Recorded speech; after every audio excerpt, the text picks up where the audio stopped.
Hi guys, welcome to my channel. ఈరోజు మన ఛానల్లో పావ్ బాజీ బొంబాయి స్పెషల్ అండి. ఎలా చేయాలో చూపిస్తాను.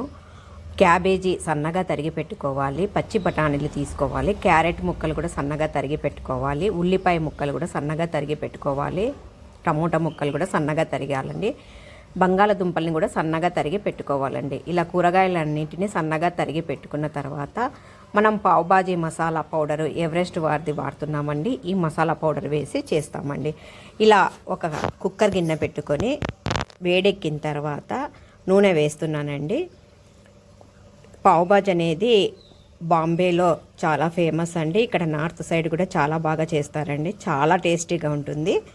ఇది నైట్ కానీ మార్నింగ్ కానీ చేసుకోవచ్చండి. చాలా బాగా ఉంటుందండి. ఇలా నూనె వేడెక్కిన తర్వాత జీలకర్ర వేసుకోవాలి. జీలకర్ర వేగిన తర్వాత కొంచెం ఒక స్పూన్ సోపు వేసుకోవాలండి. అది వేగిన తర్వాత సన్నగా తరిగి పెట్టుకున్న ఉల్లిపాయ ముక్కలు, సన్నగా తరిగి పెట్టుకున్న టమోటా ముక్కలు వేసి వేయించుకోవాలండి.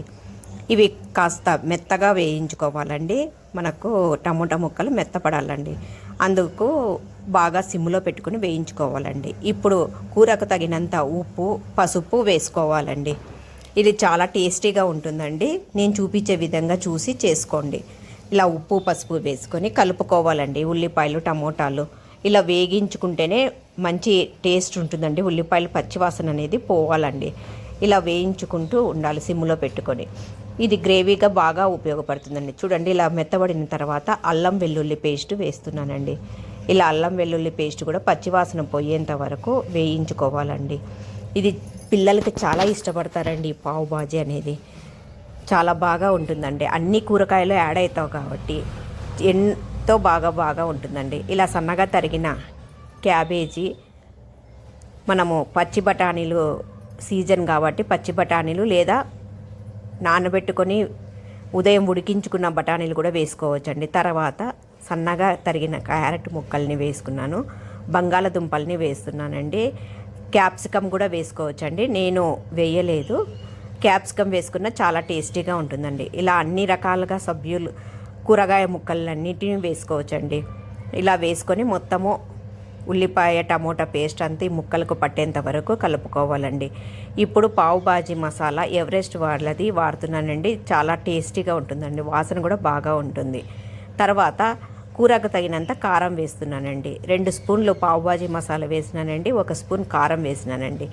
ఇది ముక్కలకంతా పట్టేంత వరకు కలుపుకోవాలండి. తర్వాత ధనియాల పొడి 1 స్పూన్ వేసినాను.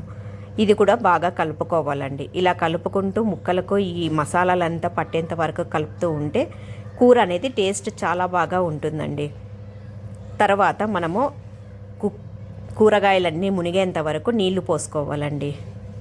తర్వాత కుక్కర్ పెట్టుకొని 2-3 విజిల్స్ వచ్చేంత వరకు ఉడికించుకోవాలండి. కూరగాయలన్నీ మెత్తబడాలండి. చూడండి, ఇలా మూత తీసిన తర్వాత ఇలా నీళ్ళు ఉంటాయి కదండి, కొంచెము ఆ నీటికి ఇవంతా ఇలా కూరగాయలని ఇలా స్మాషర్తో స్మాష్ చేయాలండి. బాగా మనము పప్పు గిత్తితో ఎలా పప్పు వెనుపుతామో అలాగా ఇలా కూరగాయలనంతా మెత్తగా నొక్కాలండి.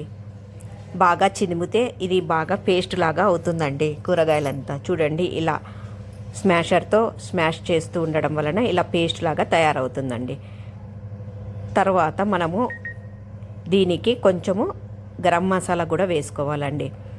ఇలా వేసుకొని చూడండి గ్రేవీ ఎంతో బాగా వచ్చిందో. కూరగాయలను అంతే బాగా స్మాష్ అయిపోయినాయి. తర్వాత కసూరి మేతి వేస్తున్నానండి.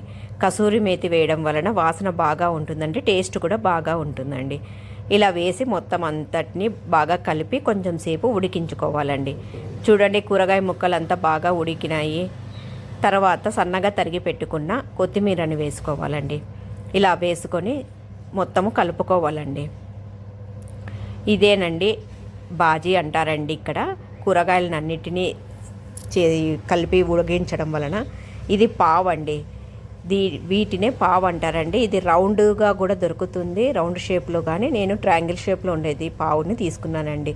ఇలా మధ్యకు కట్ చేసుకొని మనము పెనం మీద కొంచెం సేపు దీనిని వేయించుకోవాలండి.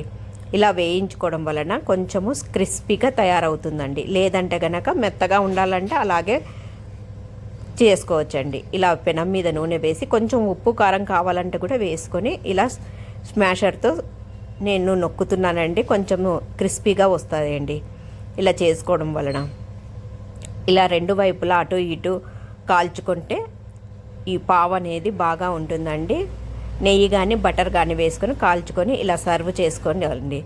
ఇలా చేసుకున్న తర్వాత సన్నగా తరిగి పెట్టుకున్న ఉల్లిపాయ ముక్కల్ని వేసుకొని సన్నగా తరిగిన కొత్తిమీరని ఇలా చల్లుకొని నిమ్మకాయ రసాన్ని ఇలా మనము పిండుకొని టేస్ట్ చేస్తే అండి సూపర్గా ఉంటుందండి. పిల్లలు పెద్దలు అందరు ఇష్టపడతారండి. ఒకసారి చేసి చూడండి నేను చూపించే విధంగా. ఏమీ కష్టం లేదండి, సులభంగా అన్ని కూరగాయలు కట్ చేసుకోవడము, కుక్కర్లో వేసి మసాలా పౌడర్ వేసుకోవడం, ఇంతే ఈజీగా చేసుకోవచ్చండి. చూడండి ఎంత కలర్ఫుల్గా ఎంతో టేస్టీగా ఉంటుంది. మీరు చేసుకొని టేస్ట్ చేయండి.